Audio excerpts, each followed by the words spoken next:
When a doorbell rings once at Nero Wolfe's brownstone, it's usually a delivery boy, a salesman ignoring the sign, or someone who thinks private detectives answer the door like it's a hotel lobby. When the bell rings twice, one quick, one deliberate, that's different. New York has codes, whether the city wants to admit it or not. The double ring means someone is either nervous or making sure the man inside hears him, and in this house, it also means I'm the one who has to go see what the fuss is about. It was 10 minutes before 2 in the afternoon on a Thursday. Wolfe was upstairs tending to the orchids with Theodore, wrapped in the humid, fragrant greenhouse like a bear in a den scented with perfume. Fritz was in the kitchen auditioning a new marinade for lamb cutlets that involved a type of smoked sea salt he claimed cost more per ounce than diamonds, but only because diamonds, Fritz argued, were overrated. That left me downstairs in the office, reviewing notes from our last case. Not because they needed reviewing, but because it made me look industrious, and that's when the bell did its two-step. I glanced up at the ceiling. If Wolfe heard it, he was giving no sign. And since I like my job, I went to answer. The man on the other side of the door was wrapped in an overcoat one size too big, and not in the fashionable, intentionally oversized way, but in the "I bought this when I thought life would turn out differently" way. He had the kind of face that looks like it had been rearranged by hard experience, cheeks sharp, eyes too alert, mouth pinched as though holding on to secrets the way some people hold on to grudges. The hat was felt, gray, and damp from the drizzle outside. He did not speak at first. We just looked at each other like two men trying to identify a shadow on the wall. "Yes?" I asked. "I need to see Nero Wolfe," he said. His voice was careful. Not shaky, careful. There's a difference. "That would be convenient," I replied. "But the fact is, Mr. Wolfe is with his orchids until 4. You can either wait in the office or come back later." He hesitated, then said, "I'll wait." Something in the tone suggested he wasn't sure he'd make it back later. I stepped aside. He entered the brownstone like someone stepping onto holy ground, not reverent, but unsure if he belonged. In the office, he sat on the edge of the red leather chair across from Wolfe's big desk. Not the back, the edge. The kind of posture that says, "I'm not staying," or "I don't think I deserve to." "I didn't get your name," I said. He looked up at me as though weighing whether the name mattered. "Victor Braille," he said finally. Then, after a breath, "I've been here once before." I waited. You learn more by letting silence do the work. It lingered about 3 seconds before he added, 3 years ago, I came to hire Mr. Wolfe. I rang the bell twice, just like today." "Did Wolfe take the case?" "No," he said. "I never came inside. I lost my nerve." His hands were clasped too tightly. I could see the tendons jumping like telegraph wires sending bad news. I sat. "Well, you're inside today. That's progress. What made you ring again?" He swallowed. "Someone's going to die. Possibly me." Now, that statement can mean all sorts of things. Sometimes it means a guy owes money to people who dislike overdue payments. Sometimes it means a jealous husband is hanging around with a wrench. But the way he said it, quiet, factual, like he'd already filed the thought away, suggested danger of the personal, intimate sort. "All right," I said. "You want to elaborate? Or should I call Saul Panzer now and ask him to follow you home?" He huffed a soft laugh. "Saul Panzer. Yeah, I remember that name from the papers. Look." And then came the interruption. Not the doorbell. Not Fritz calling from the kitchen. Not Wolfe bellowing from upstairs. His pocket. His phone, an older flip model, buzzed once, then fell silent. He didn't check it. "Expecting someone?" I asked. "No," he said too quickly. Which is when I knew whoever called was the reason he was here. I had just opened my mouth to prod when his entire posture shifted. Not panic, not fear, but decision crystallizing. The kind men make when they realize time has run out on thinking. "I shouldn't have come," he said. And abruptly, he stood. Now, I'm good at reading when a man is about to leave and needs to be stopped. If you grab too hard, he bolts. If you let him go, you lose him. The trick is offering stillness. "You're already here," I said. "Sit. Let Wolfe talk to you. If anyone has a talent for knowing what you're not saying, it's him." His jaw flexed like he was chewing a thought he didn't like. Tell him I kept my word. I came back. That was not a sentence meant for me. It was meant for Wolfe. I opened my mouth to ask who wanted him dead, but he was already moving. 5 seconds later, the front door closed. I didn't chase him. Sometimes you have to let a story walk away to see if it returns. I went back to the office, sat and recorded the details in my notebook. Age mid-40s.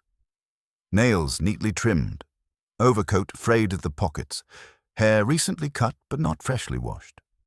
Shoes, good leather, too worn to match the rest.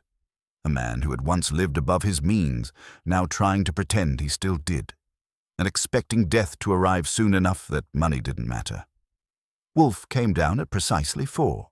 If the world ended at 3:59, Wolfe would come down anyway at 4 to confirm it.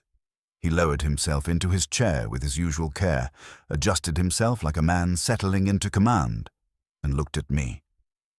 "Report," he said. I did. Every detail. Wolfe listened with his eyes closed, fingers pressed together like a tripod, chin resting lightly. When I finished, he opened his eyes and said only, "He will return, or his body will." Wolfe closed his eyes again. "And we will be engaged." I raised my brows. "We're taking the case. He didn't even hire us." Wolfe merely said, "The man has rung twice." As if that explained everything. Maybe it did. When Wolfe says something with that tone, the one that sounds like God handing out weather forecasts, you don't argue. You note it, file it, and wait for the skies to open. The line about "he will return" or "his body will" wasn't melodrama. Wolfe doesn't perform. That was Wolfe reading the situation like a telegram from fate. Me, I didn't need orchids and Latin philosophy to recognize a man in distress. Victor Braille had been holding something together with fraying thread. The one thing you never want to see is when the thread gives. The next morning started like any other, except I was watching the door like it might blink. Fritz was preparing breakfast, cornbread, bacon, eggs, and Wolfe was in his chair, waiting for the world to obey him. When the mail arrived at 10:18, I opened it, sorted it, and placed it neatly. Bills, 1 letter from a lawyer Wolfe disliked, and 2 circulars that would go straight to the fire unless I intercepted one for the address book. It was all smooth. Too smooth. You learn to feel the quiet before the strike. It was 11:06 when the strike came, though it didn't knock. The front door opened. Not rang. Opened. I moved fast. The man standing there had a different posture than yesterday. Same coat, same hat, but his shoulders had lost their tension, like he had made a decision in the night and was done arguing with it. Victor Braille walked in like a man who had decided that consequences were inevitable and honesty was now cheaper. He glanced at me, then passed me toward Wolfe's office. "He's in," I said. "Go ahead." Wolfe didn't look up as Braille entered. That alone is a power play, one of Wolfe's favorites. You let the guest adjust to the atmosphere of deep stillness, like a lion refusing to acknowledge the antelope until it chooses to. Braille took the same seat as yesterday, but this time he sat fully, back to the leather. That was a choice too. Wolfe opened his eyes.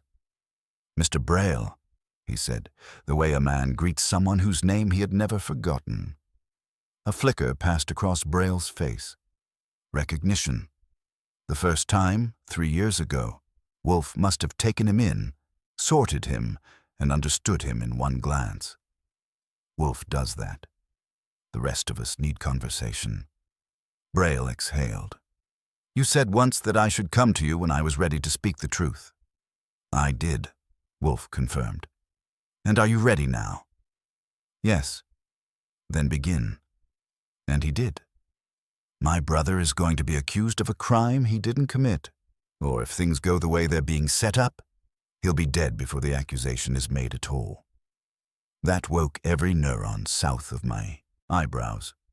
Name first, always. Your brother's name? I asked. Andrew Braille. He works for the city comptroller's office in auditing. He's good at his job. Too good. Braille stared at the floor as if replaying a bad movie in his head. He found irregularities. Campaign donations routed through fake invoices. Construction budgeting that doesn't match final reports. Someone siphoning money through dummy contractors. The kind of thing that's hard to prove, unless someone is stupid or sloppy enough to leave a trail. And someone was, I asked. No, but Andrew noticed patterns anyway. The tone wasn't bragging. It was wounded pride. Whose money? I asked. That's the problem, Braille said. It's not just one person. It's a network. Wolfe's eyelids lowered a millimeter. Interest, genuine interest. For Wolfe, that's equivalent to a man leaping onto a chair, shouting, "Now things are getting exciting." Braille continued. 2 weeks ago, Andrew told me he'd found a way to expose it. He didn't give details. He said the evidence had to be kept, somewhere no one would look. I asked him where. He said I didn't want to know. And now someone wants him silenced, I said. Yes. Braille's fingers tightened. He's missing. That word changed the room temperature by 10 degrees. Missing, Wolfe repeated. Not a question, an acknowledgement. He didn't come home last night. His phone is off. His office said he called in sick. He didn't. And you, Wolfe said, believe that the men behind this scheme are aware of your brother's discovery. Yes. And that they are aware of your involvement. Braille's jaw locked. Yes. Wolfe leaned back slightly. This was not a new posture. It was simply Wolfe allowing gravity to shift while his mind reorganized the information into columns. Why come to me? Wolfe asked. Because I can't go to the police. Not yet. Not without the evidence. And because the last time I was here, his voice thinned. You told me that if I left without speaking, I would regret it. Ah. Wolfe nodded, eyes half closed. And have you? Braille's voice cracked like old wood. Yes. Silence, warm and heavy, settled between us. Then Wolfe spoke. Archie, locate Saul, Panzer. That meant the situation had crossed the invisible threshold from curiosity to engagement. Braille looked relieved, but too relieved, as if something else remained unsaid.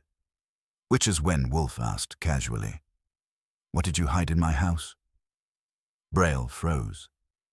I stared at him. What? Wolfe didn't blink. You were in the brownstone 3 years ago, Mr. Braille. You left without speaking, but not empty-handed. Or, rather, not without leaving something behind. What was it? Braille's breath caught. He closed his eyes. And the truth, like a wound reopening, came out. The evidence, he whispered. I hid the evidence here. When a man tells you he hid evidence in Nero Wolfe's house 3 years ago, you don't rush to your feet or clutch your chest. You breathe, you take stock. You confirm you heard what you think you heard.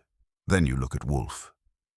Wolfe did not flinch, blink, gasp, or so much as adjust his shirt cuff. His only motion was the tiniest shift of his head in my direction, an instruction without words. I stood. You're going to explain that, I told Braille. Braille didn't look at me. He looked at Wolfe. Because this was confession, not conversation, and confession requires judgment. You remember, Braille began slowly, the Hamilton Trust inheritance dispute 3 years ago. Wolfe made a sound so faint it was more thought than speech. A mess of greed, dead wills, and lawyers. Continue. My brother Andrew was advising one of the smaller beneficiaries. He discovered that one of the trustees was preparing to falsify financial records to redirect funds. He told me. I panicked. I told the wrong person. Ah, there are moments in life you wish you could label before and after. I suspected this was one of Braille's. The trustee, his name is Osbert Hill, had connections, strong ones, political, financial, the kind of connections that prefer problems disappear quietly. Braille swallowed, and Andrew was the problem. At the time, he continued, I came here. I rang twice. His eyes flicked toward Wolfe. I intended to tell you everything, but I realized if I said a single word about what Andrew had discovered, I would make myself a target, and He looked ashamed. I ran. Wolfe's voice was mild. You hid the evidence. Where? Braille exhaled like the truth hurt. In the winter coat closet, behind the top built-in drawer. There's a gap behind the panel. I was here for 10 minutes. You were upstairs. Archie wasn't home. I panicked. I thought if I could come back later, if I found courage. I stared at him. And in 3 years, you never came back for it. No, Braille's voice frayed. Because I thought maybe the threat had passed. But then 2 weeks ago, Andrew found new evidence, and then last night he disappeared. Wolfe reached for the bell pull cord near his desk. He did not tug it. He simply rested a finger on it. Meaning, if needed, Fritz would be summoned. In this house, that is not for sandwiches. That is for emergencies. Describe Osbert Hill, Wolfe said quietly. Braille blinked. You know of him? Of him, yes. Of his character, extensively. Describe the current situation. He's not alone anymore. He's connected with a man named Terence Vale. Vale runs an investment advisory group, which means he laundered political donations until he got too good at it to be charged. There's also a woman, Marion Loxley, political strategist, cold, efficient, the type who sees people as leverage. And your brother? Wolfe asked. Andrew uncovered something that ties all three together. Whatever he found, it was big enough that they couldn't let him speak. I paced. So we've got a missing city financial auditor. Evidence hidden in this brownstone. 3 suspects with motive and resources. And a man who believes he's next. Braille nodded. And, I continued, they might know the evidence is here. Braille's silence was answer enough. Wolfe finally shifted his weight forward, palms placed lightly on the arms of his chair. To the untrained eye, it looked like a normal movement. To those of us fluent in Wolfe, it meant the discussion no longer floated in possibility. The thing had become personal. Archie, Wolfe said, retrieve what Mr. Braille concealed. I didn't argue. I left the office, went to the winter coat closet by the hall stairway, and pulled out the top drawer. It stops at the guard catch, but a good tug gets it free. The gap behind it is narrow, meant for forgotten items and lost gloves. Not designed to store secrets, but there it was.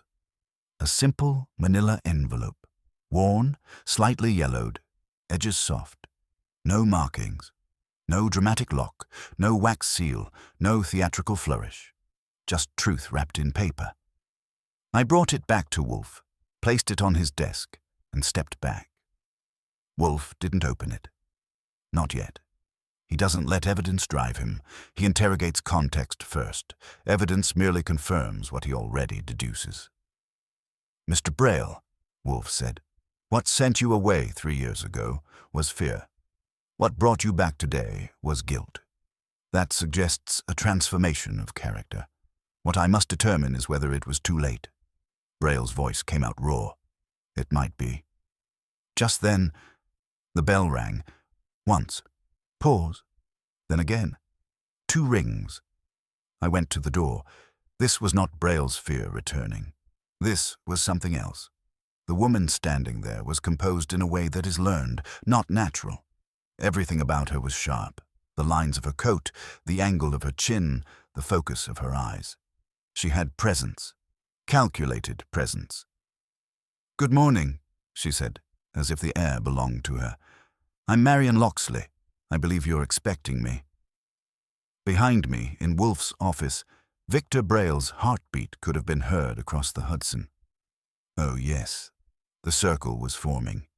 If you've never seen a room freeze without losing heat, you've never seen Nero Wolfe receive an unexpected guest who knows she is expected. Marian Locksley did not knock because she did not believe in asking permission. She entered the brownstone like someone entering a negotiation she already believed she would win. She saw Victor Braille. She did not flinch. Her eyes passed over him with the same regard one gives a dead leaf stuck to a windshield. "Mr. Wolfe," she said, though Wolfe had not spoken, nor risen, nor acknowledged her presence, in any detectable way. "I apologize for arriving without prior arrangement. I thought it best to speak promptly. Now, Wolfe has opinions about many things. Religion, government, the price of cream. But nothing inspires a reaction quite like someone presuming efficiency is polite. Wolfe is a man to whom time bows, not the other way around." He glanced at her once. "Your name, please." "Marian Locksley." She didn't blink. "I believe my associate Osbert Hill may have been referenced recently. I trust Victor has made some confused statements?" Braille made a sound deep in his throat. If guilt and fury had a pitch, that was it. I positioned myself where I could move quickly if needed, though not for physical reasons. My job is to keep the air in the room shaped correctly. Wolfe's voice was level. "Miss Locksley, your presence is either audacity or desperation. I will determine which." She smiled. Not warmly, but precisely. "Then allow me to clarify. A man we are mutually concerned about, Andrew Braille, has, let us say, removed himself from visibility. It is imperative he be located. I have reason to believe Victor has dramatized the situation, perhaps even endangered his brother by involving outsiders. I will say this for Marian Locksley. She wielded implication like a fencing foil. She was here to control the narrative." Wolfe closed his eyes, which meant he was thinking, not retreating. "You believe," Wolfe said slowly, "that Mr. Braille has come to me because he is emotional." "Yes." "And that I am now in possession of information inconvenient to you." "I would not say inconvenient. Merely misdirected." I saw the tiny flicker of Wolfe's upper lip. "That," Wolfe said, "is verbal lacquer. It makes the false appear polished. Do not attempt it again." Her eyes narrowed. Fractionally. She regrouped. "I am here," she said, controlling each word, "to ensure no unnecessary escalation occurs. If Mr. Braille believes his brother is in danger, my associates and I are willing to assist in resolving the matter quietly." Translation. "We want the evidence. We will not say it out loud. We want all parties manageable." "And why?" Wolfe murmured. "Should I not presume that your concern is not for Mr. Andrew Braille's welfare, but for the secrecy of an organized theft of public funds?" She tilted her head. "Accusations without evidence are the refuge of men who lack leverage." "Oh, I have leverage," Wolfe said calmly. "I merely choose when to display it." Close your eyes and picture a lion yawning while deciding whether or not to eat the gazelle in front of him. That was the tone. Miss Locksley crossed her legs neatly. "Then allow me to present my position. If Andrew Braille reappears of his own volition, unharmed, and if all associated documents remain undisclosed, then the matter need never become expansive." "And if he does not reappear?" Wolfe asked. She smiled. "Then you will have nothing to trade." The silence that followed was not silence. It was declaration. Wolfe pressed his fingertips together. "Archie, Yes, sir. You will accompany Miss Locksley out. See that she departs. Which is Wolfe's polite way of saying, remove her from the chessboard for now. I moved to the door. Miss Locksley didn't stand immediately. She took a moment to study Wolfe, to measure him, or to confirm her worst fear, that she could not. Then she rose. Victor didn't speak to her. She didn't speak to Victor. They had passed the point of discussion months ago. I escorted her to the sidewalk. The drizzle from earlier had turned into a patient, soaking rain. She raised her umbrella without breaking stride. You're wasting your time, she said as we reached the street. Ma'am, I said, I waste my time professionally. She gave a thin laugh. You think Victor is a victim. He isn't. He's a coward who waited too long. He came anyway, I said. That won't save him. She stepped into a waiting black sedan. Not a taxi, not hired. A car that belongs to people who don't need to explain why they arrived. The door closed. The sedan pulled away. I stood there a moment, letting the rain collect on my coat and hat. Not poetic, just practical. Rain gives you space to think. When I returned inside, Wolfe had already opened the envelope. He did not look up. Braille was standing, staring at Wolfe like a man watching a surgeon open his chest. On Wolfe's desk, in plain view, a list of contractor payments, routing codes, dates, account names that looked legitimate until you knew what real legitimacy looked like.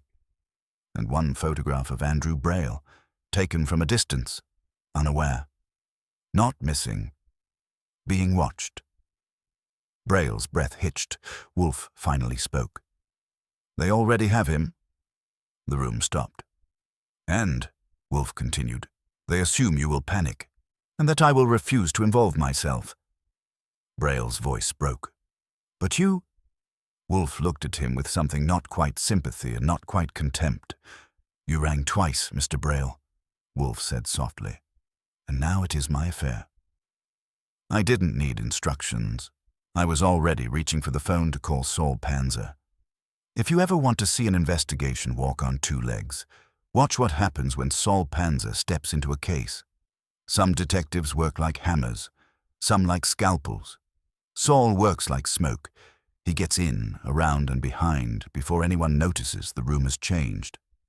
I called him, gave the essentials, and he arrived 1 hour and 14 minutes later, which means he had cleared his schedule. He entered the office without greeting, because Saul never wastes words on things that don't need saying. Victor Braille looked up at him with the expression of a sinking ship spotting a lifeboat. Saul nodded once. Not reassurance, acknowledgement. Wolfe gave the summary. Not what Braille felt, not what he feared, but what is.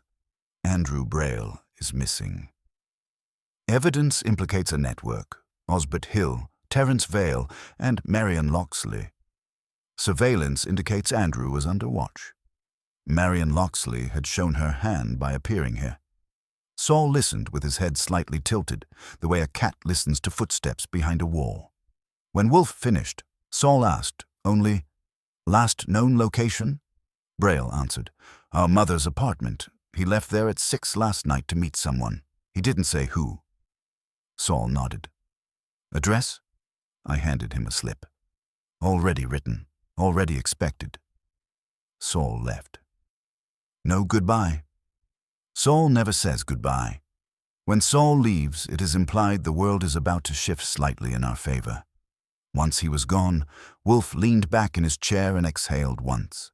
The closest thing he comes to fatigue that doesn't involve physical movement. "Archie," he said, "you will speak with Osbert Hill." "Oh, will I?" I asked. "Yes," Wolfe said. "You are personable when it serves you, impudent when it does not, and observant regardless. Mr. Hill will underestimate you.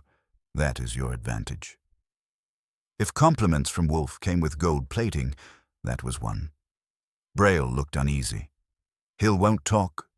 He'll smile, misdirect, and pretend ignorance.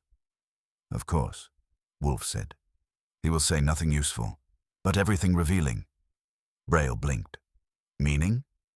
Wolfe opened one eye. Meaning you underestimate how much a man reveals when he attempts to conceal. I got my coat. Osbert Hill's office was on the 22nd floor of a glass-worshipping skyscraper that looked like money laundering disguised as architecture. The lobby smelled like lemon polish and fear of unionization. The receptionist was a granite-faced brunette who had perfected the expression, "You do not belong here, and I will not let you pretend otherwise." I gave her my name, and Wolfe's. That did it. No matter how wealthy, no matter how powerful, no matter how insulated, Nero Wolfe's name always draws a reaction.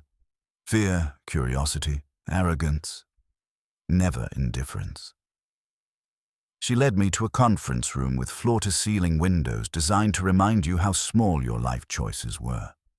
Osbert Hill entered 2 minutes later. He was in his 50s, but in a curated way.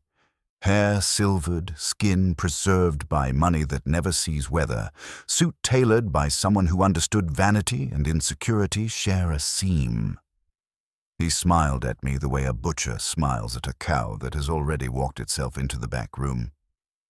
"Archie Goodwin," he said warmly. "I've read your name more times than you've been paid for."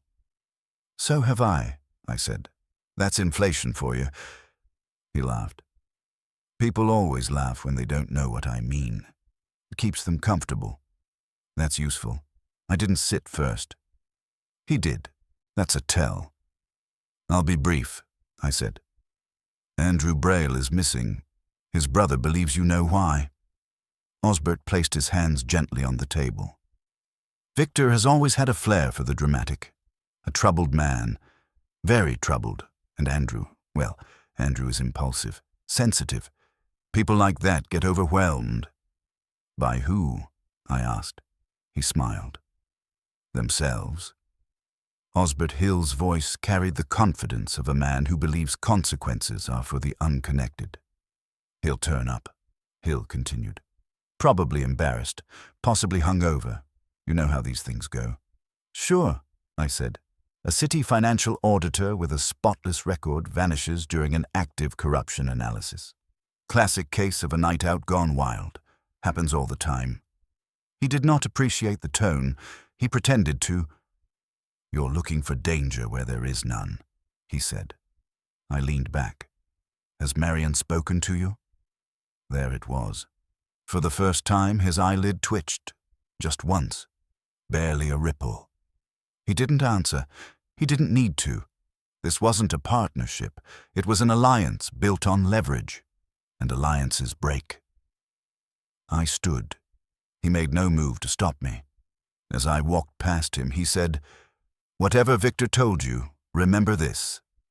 There are men who keep their hands clean because other people wash them." That was not a warning. That was a confession with punctuation. Back at the brownstone, Wolfe was finishing lunch. Cold poached salmon with dill. Fritz's doing. Braille sat rigid, hands clenched, waiting for news like a man listening for footsteps outside his locked door. I gave Wolfe the rundown, the twitch, the phrasing, the confidence. Wolfe listened, then said only, "Terence Vale is next." Braille swallowed. "You think he's the one holding Andrew?" "No," Wolfe said quietly. "Miss Loxley is too intelligent to delegate a task requiring delicacy." Braille stared. "You mean—" "Yes," Wolfe said. "She has him." The room felt smaller. "But she does not yet have what she wants," Wolfe continued, glancing at the manila envelope. "And so," Wolfe said, "we have time." Victor closed his eyes. Wolfe lifted one finger. "Very little time." If you've lived or worked under Nero Wolfe's roof for any decent stretch of time, you learn there are two kinds of silence in the brownstone. The first is Wolfe's silence, thick, decisive, like a velvet curtain drawn on thought. The second is someone else's, and that one is dangerous. Late that afternoon, the house felt wrong. Not loud, not disturbed, wrong. the way a room feels after someone has moved one object half an inch when they thought you wouldn't notice. Wolfe was in the plant rooms with Theodore, and Fritz was preparing veal stock downstairs. Braille was in the office, staring at his own hands like they were strangers he'd disappointed. I was finishing a call with a contact who owed me a favor in the comptroller's office when it struck me. The smell. The kitchen door was open. Fritz always closes the kitchen door when he cooks. Heat management is a religion to him. When it's open, something pulled him from his station, and Fritz never leaves a simmering stock unsupervised. I walked down the back hall. The kitchen was empty. A wooden spoon rested beside the pot like it had been set down mid-motion. On the counter was a bowl of chopped parsley that hadn't browned yet. Fritz had stepped away only moments ago. I didn't like that. I followed the quiet. Not the sound of footsteps, just the sense of space shifted. The pantry door was slightly ajar. "Fritz," I called. Nothing. I pulled the door open. Fritz was inside, standing very still, not harmed, waiting. He looked at me with his eyebrows tight with apology and a whisper of anger that had been carefully folded to keep from spilling. "Someone was here," he said softly. "In the house?" "Yes. Just now. I heard someone on the service stair. When I came to check, they were already gone." No dramatics. Fritz doesn't embellish. "How did they get in?" I asked. He shook his head. "I don't know. But they were inside." I stepped into the kitchen fully and scanned. Nothing overturned. No drawers open. No windows forced. No obvious disturbance, which is several degrees worse. Someone had entered the brownstone and left deliberately, no trace. That's not burglary. That's inspection. Wolfe does not respond to panic. He responds to data. I went to the office. Wolfe was seated now, having returned from the orchids at the precise minute the orchids were finished needing him. Braille was still in the red chair, still looking like someone expecting thunder. "Someone has been inside the house," I said. Braille jerked upright. Wolfe didn't blink. "Where?" "Kitchen and service stair. No entry signs." Wolfe's eyes narrowed, not in fear, in irritation. The brownstone is not a fortress. Not in the military sense, but Wolfe treats it like consecrated ground. To violate it is to violate Wolfe himself. "They were looking for the envelope," Wolfe said flatly. I didn't need to look at the desk to know the envelope was gone. I looked anyway, and it was still there. And that almost made things worse. Someone had been inside the brownstone, close enough to touch it, and didn't. Which means one of two things. 1, they wanted Wolfe to know they could. 2, they already found something more important. Braille's breath turned ragged. If they already know, if they know the evidence is here, I shouldn't have. God, I shouldn't have. Wolfe spoke without raising his voice. "Control yourself." It wasn't scolding, it was command. Braille froze. Not calmed, just stopped. Wolfe continued. The search was cursory, timed. They entered, confirmed the envelope had not been disturbed recently, and left. They are not yet certain we are prepared to use it. I paced once, slow, meaning we still have advantage, but not for long. "Yes," Wolfe said. "Miss Locksley did not send amateurs. She sent someone to evaluate my posture," which meant she wanted to know Wolfe's intention, and that meant she was preparing to move. Wolfe rang the bell pull once. Fritz entered within seconds. He must have been waiting. "Fritz," Wolfe said, "lock all exterior entrances, bolt the service door, and do not answer the bell or phone unless Mr. Goodwin or I instruct you." That alone told me the situation was no longer simply an investigation. It had become a siege. Victor Braille stood. "What do we do now?" Wolfe's eyes opened fully, not wide, but engaged. "We force our opponents to reveal themselves." "How?" Braille asked, voice thin. Wolfe looked at me, meaning, Archie will now step into the light where the wolves believe the prey stands. I sighed. You want me to be seen? Precisely. Doing what? Wolfe lifted the envelope between two fingers, not opening it, just holding it so its weight became symbolic. You, he said, will deliver this to Terence Vale. Publicly. As if you believe him to be an ally. As if you believe him to be a man who desires truth. Braille stared. But Vale. Wolfe cut him off with a small flick of his hand. Yes, Vale is dangerous, but he is also vain. And vanity, Wolfe said, is the most predictable leverage in the civilized world. I took the envelope. Not the real one. The decoy. Wolfe knew I would understand without instruction. Wolfe always uses two envelopes when the world turns sharp. One more thing, Wolfe added softly.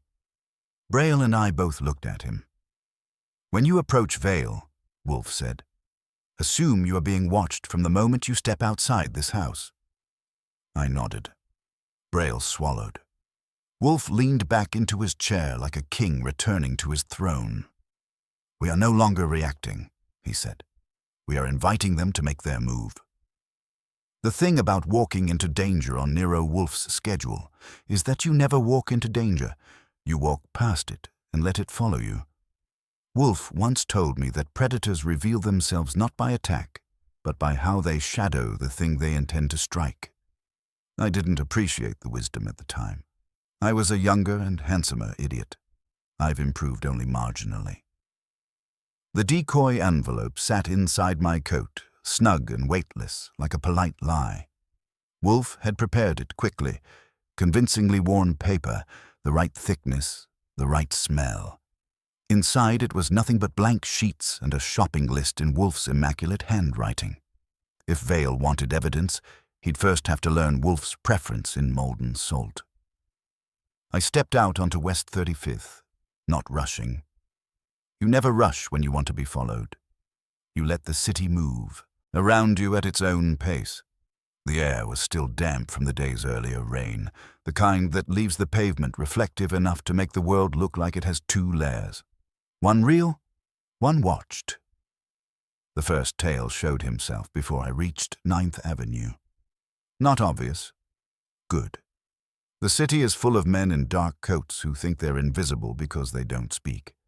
This one stayed 30 paces back and tried to look like a man deciding which bar to ruin his evening in. He didn't know that I was watching his reflection in a shop window displaying baby shoes no baby would ever wear. The second tail was sharper.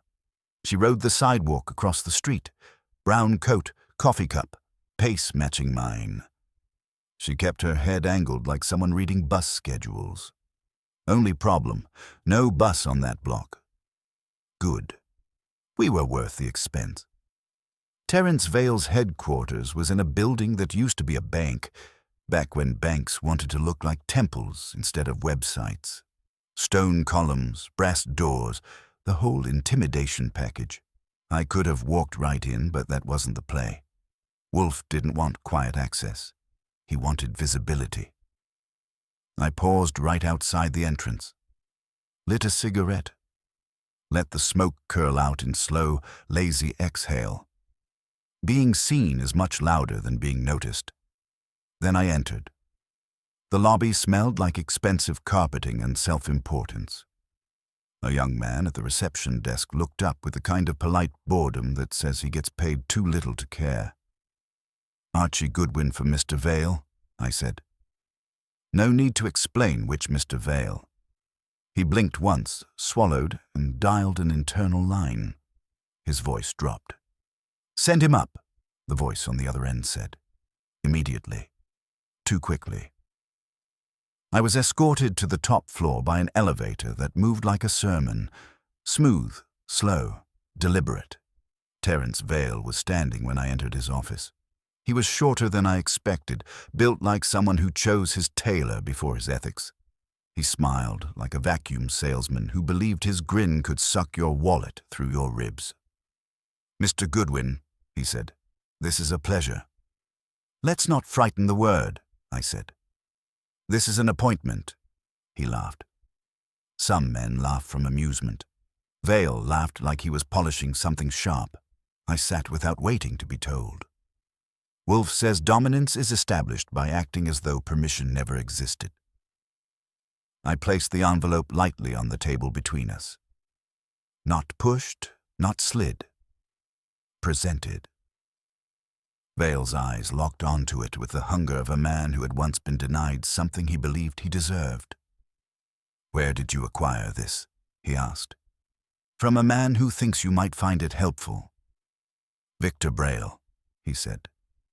No question. A statement. Meaning, he had known Braille was here, or would have been soon, or had already received report. "Yes," I said. "Victor wants his brother back. He believes cooperation is possible." Vale nodded, slowly, as if savoring the illusion that this conversation was happening on his terms. "And what?" he asked. "Do you think, Mr. Goodwin?"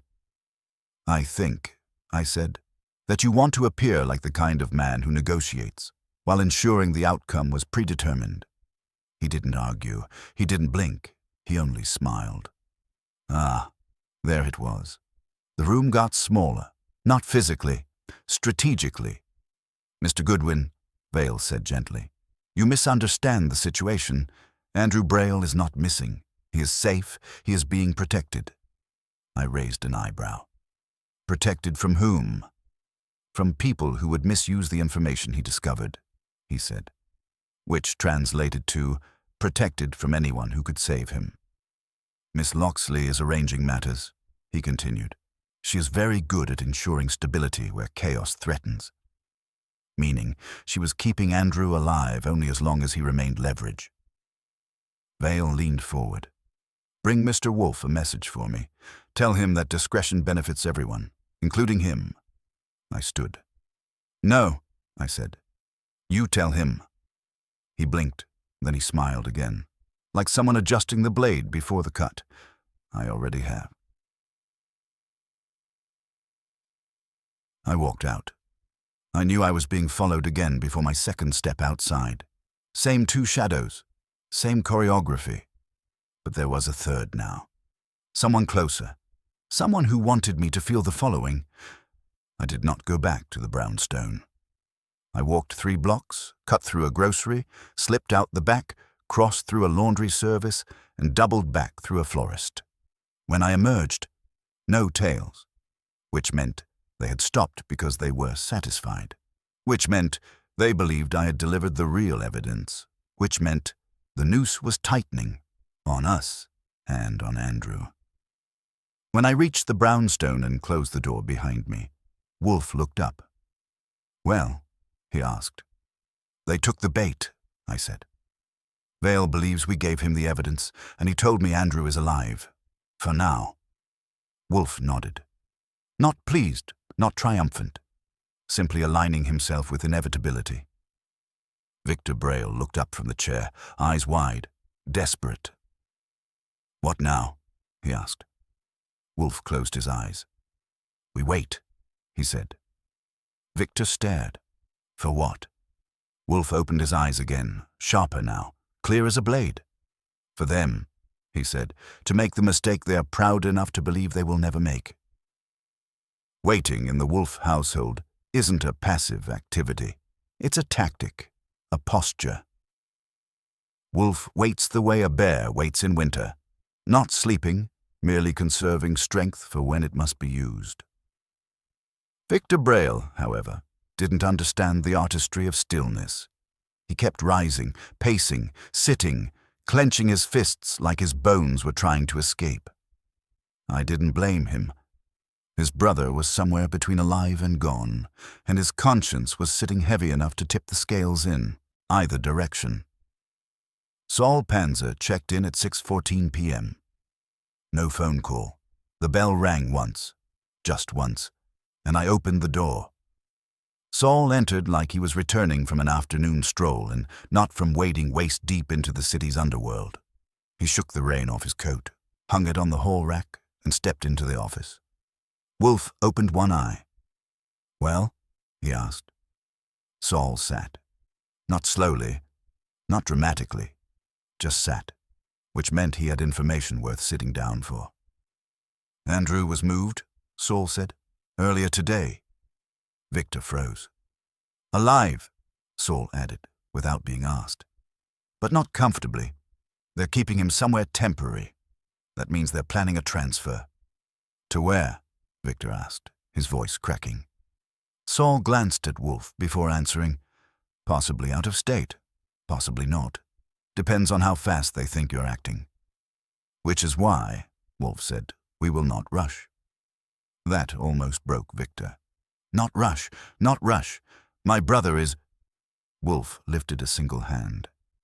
The gesture was quiet, but final. If you allow panic to dictate your actions, Mr. Braille, your brother's fate is sealed, and we waste our effort on your emotions rather than his life. Sit. Braille sat. Not because he was obedient, but because he didn't have anything sturdier to hold on to. Saul continued. The tales that followed Archie were professionals, not hired muscle, trained, which means Marion Loxley is coordinating personally. Oh, good, I said. She's taking this seriously. I was worried we might be dealing with amateurs who only dabbled in kidnapping and extortion on holidays. Saul ignored me.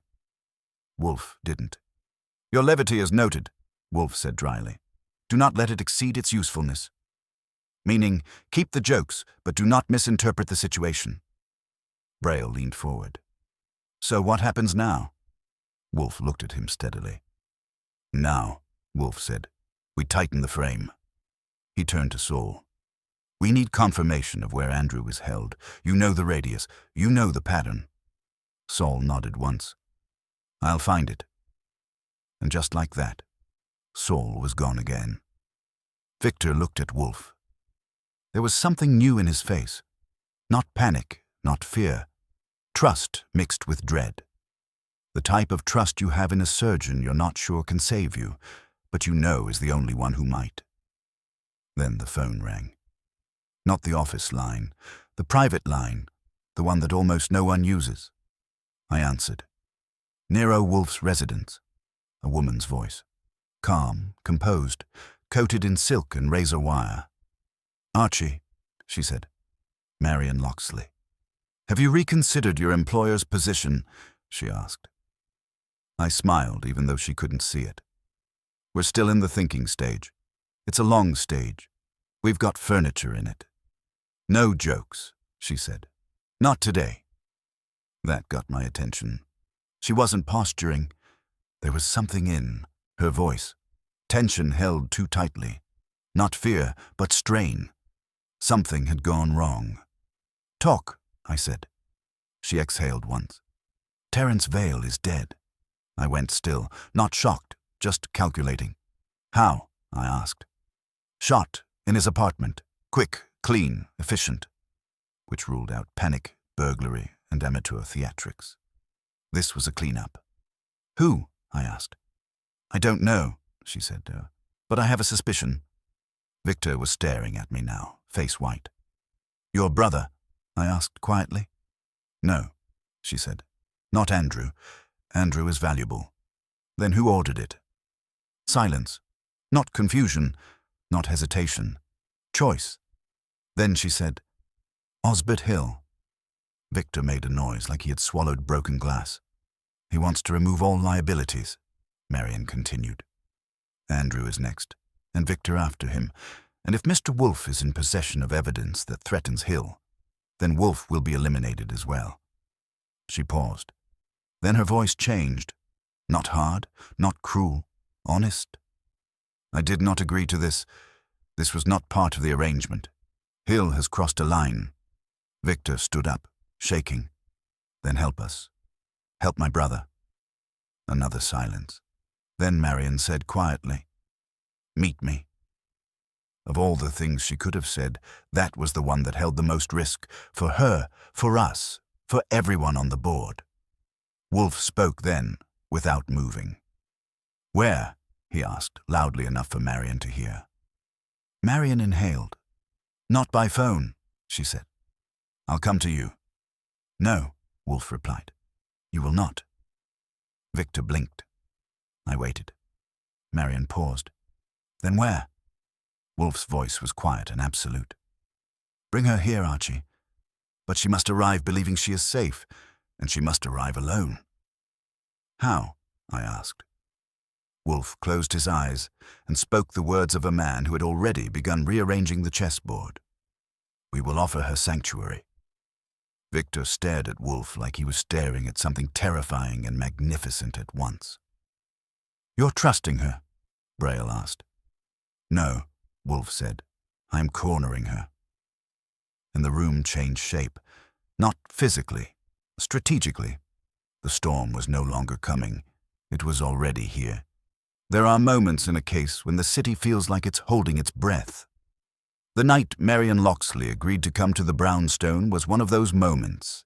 The air outside had gone cold, the street lamps throwing long shadows that made the sidewalk look like a map of decisions. Inside, everything was arranged, placed, positioned, not by movement, but by Wolfe's mind. Wolfe sat at his desk, immaculate and unmoved. Fritz had prepared coffee strong enough to dissolve guilt, and 3 chairs were positioned opposite Wolfe's desk. 3 chairs meant one truth. We were no longer reacting. We were convening judgment. Marion arrived at 9:17 p.m., not early, not late. She knocked once, not twice. She knew better than to echo the ring that began this whole affair. I answered the door. She was alone. Coat buttoned, gloves still on, posture exact. The kind of composed you only see on a person who has spent the entire day anticipating disaster and has chosen not to let it ruin her hair. She stepped in. She did not look around. She remembered the layout from her previous visit. She walked straight to the office. Victor Braille stood when he saw her, not out of courtesy, out of shock that she had kept her word. She did not look at him. She looked at Wolfe. I'm here, she said simply. Wolfe inclined his head. Sit. She did. Smoothly, no tremor, no hesitation, but her gloves stayed on. Interesting. I closed the office door. The brownstone was silent. Even the city seemed to mute itself at the windows. Wolfe spoke first. He didn't waste preambles. You are here because Osbert Hill is cleaning house, Miss Loxley. He removed Mr. Vale to eliminate liability. You understand that you are next. She didn't blink. Yes. And yet, Wolfe continued, you have assisted Hill for years. Why assist us now? Marion's throat moved once. The tell was small. Regret. Neatly folded. At first, she said carefully, it was political maneuvering. Donations shifted. Votes influenced. Harmless by comparison. Later, money laundering. Still survivable. But then Hill expanded. He no longer wanted influence. He wanted immunity, the kind that comes from leverage, blackmail, coercion, control. Her voice tightened. Not in fear, but in disgust. I negotiate power. I do not destroy lives. There is a difference. Victor made a sound halfway to outrage. You helped him start this. Her jaw set. Yes, she said, and I am here to end it. Victor turned away, shaking. Wolfe didn't look at either of them. He was studying the air between them, like the answer was written in dust motes. The location, Wolfe said. Where are they holding Andrew? Marion hesitated, not stalling, completing an internal calculation. Finally, an old campaign headquarters in Brooklyn, the basement level, access through the alley. The door will be guarded, but lightly. Hill believes no one knows he's moved Andrew. Victor surged forward.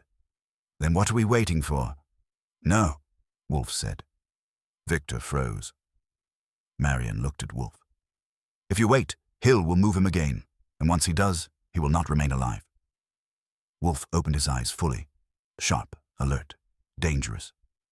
Yes, Wolfe said, which is why Victor will not go. Victor stared. What? Wolfe turned to me. Archie will go, and Saul, your presence would endanger your brother. Victor sat, defeated and relieved and terrified all at once. Wolfe continued, voice steady. Miss Loxley will provide entry instructions.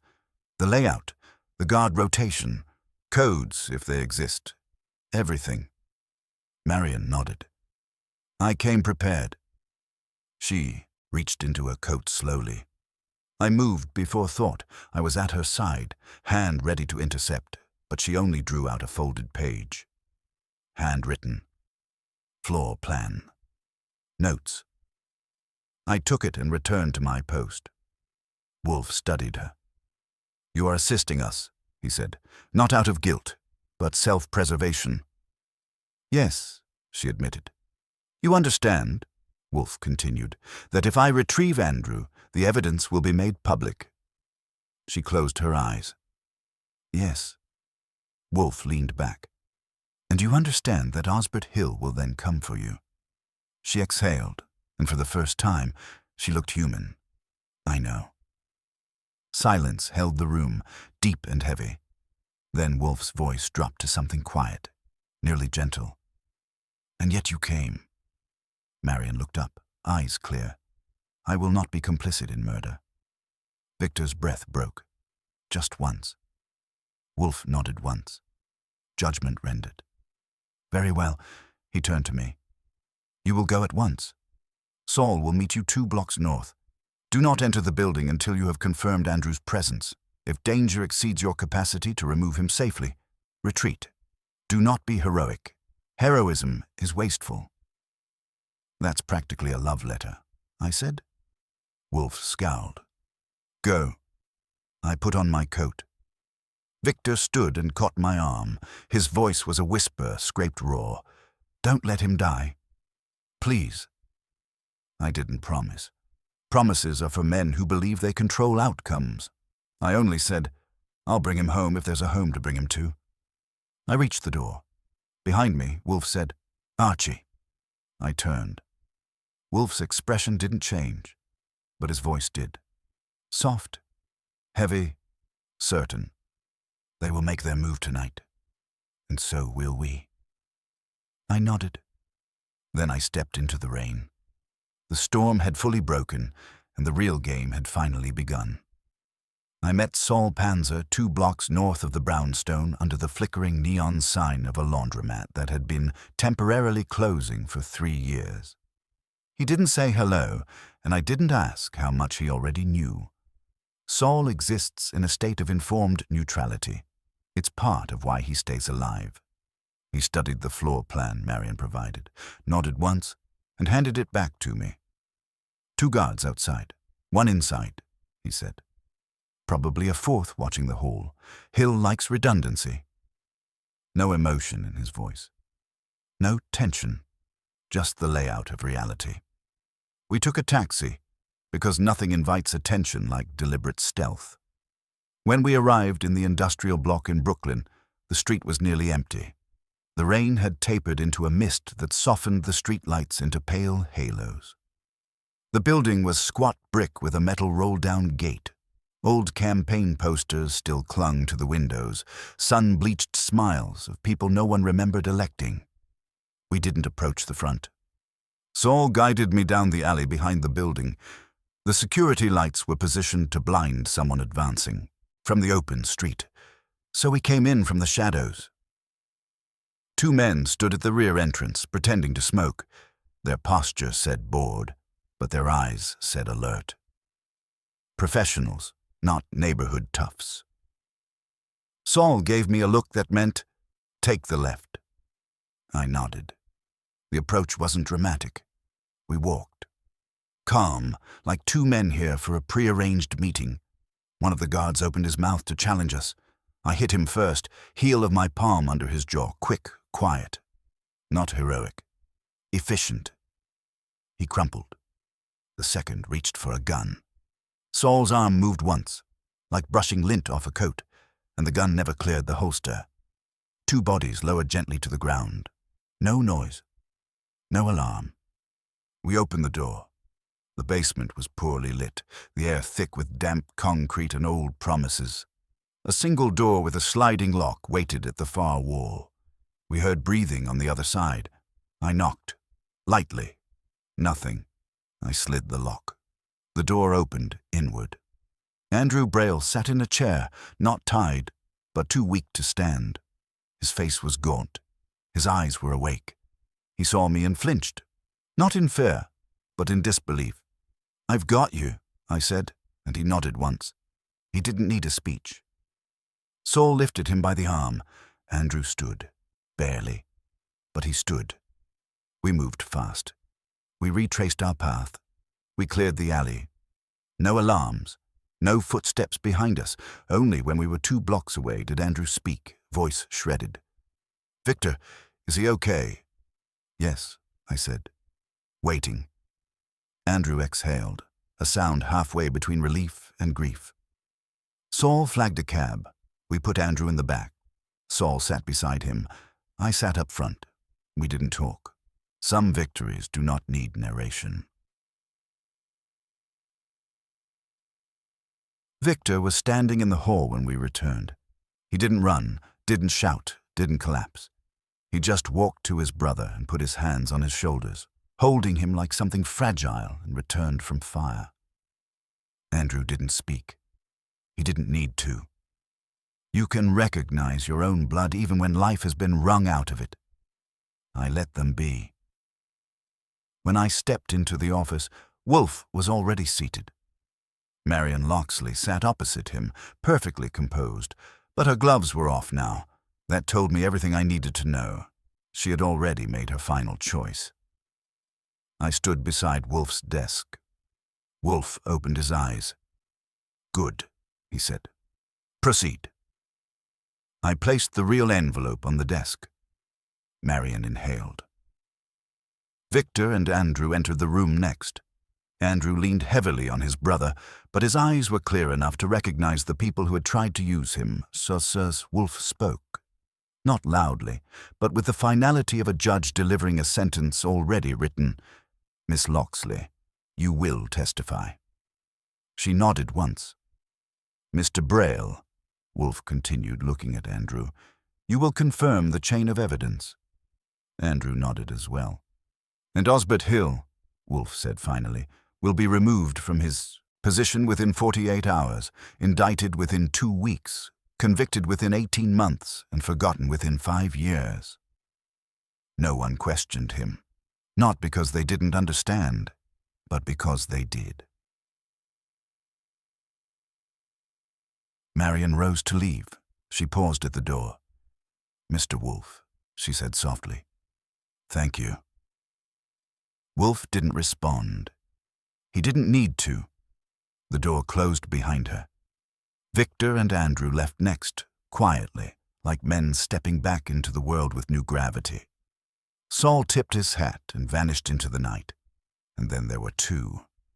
Wolfe leaned back, settling into his chair with a long exhale.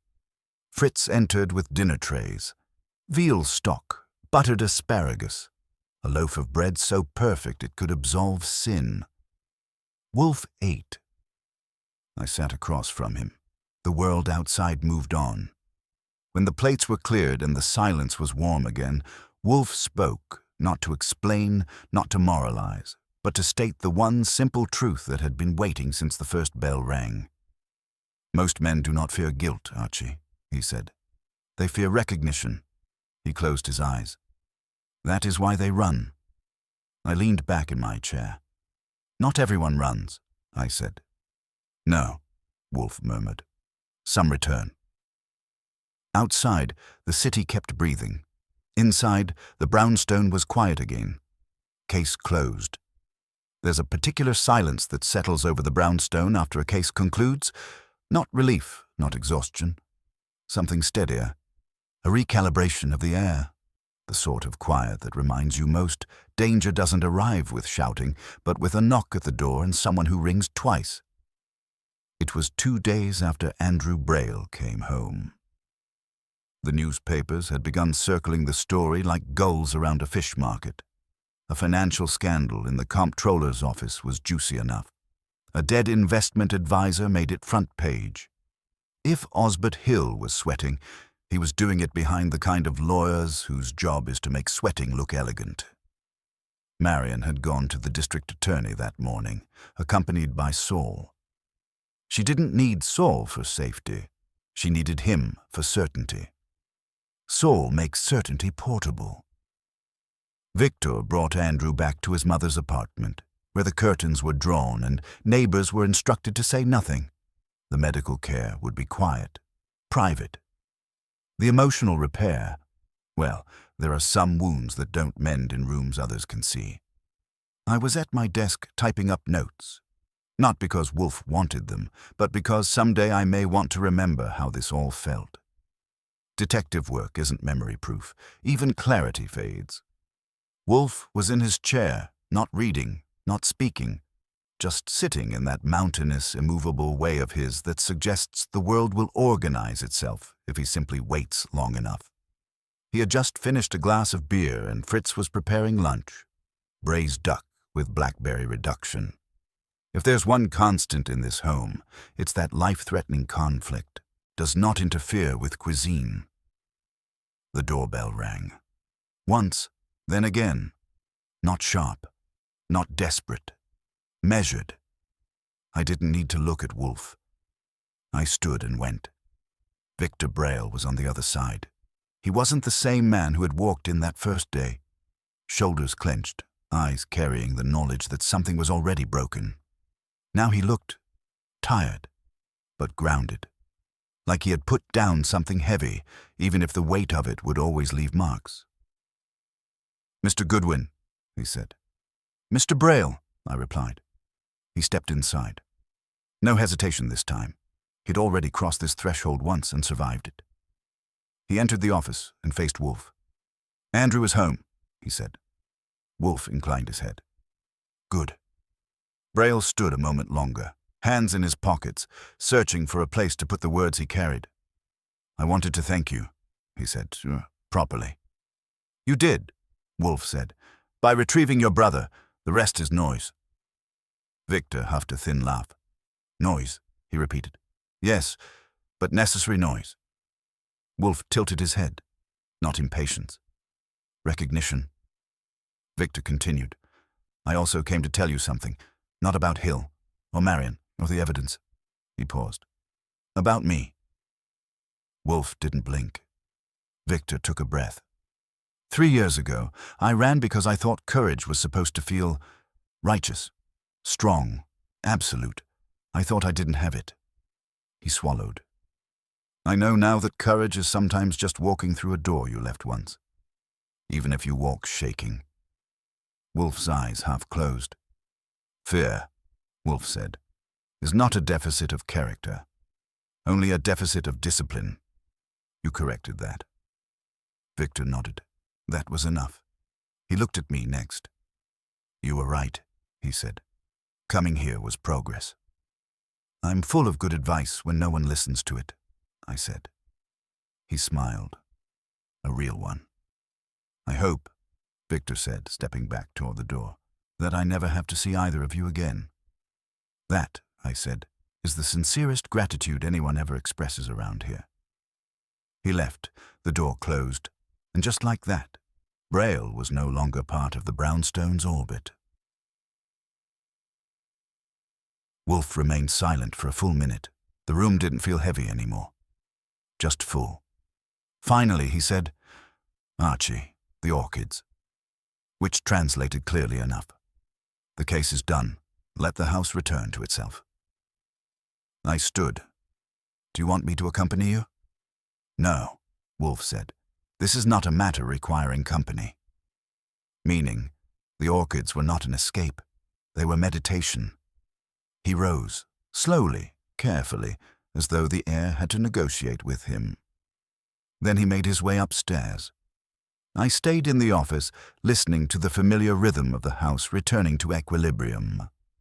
Fritz's footsteps in the kitchen, the soft hum of the city through the window, the faint sound of Wolfe and Theodore's voices drifting from the plant rooms, discussing moisture levels and light tolerance like the world outside had not just been rearranged.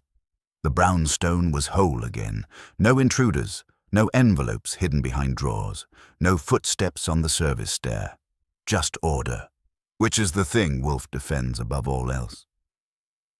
I leaned back in my chair and let out a long breath I hadn't noticed I'd been holding.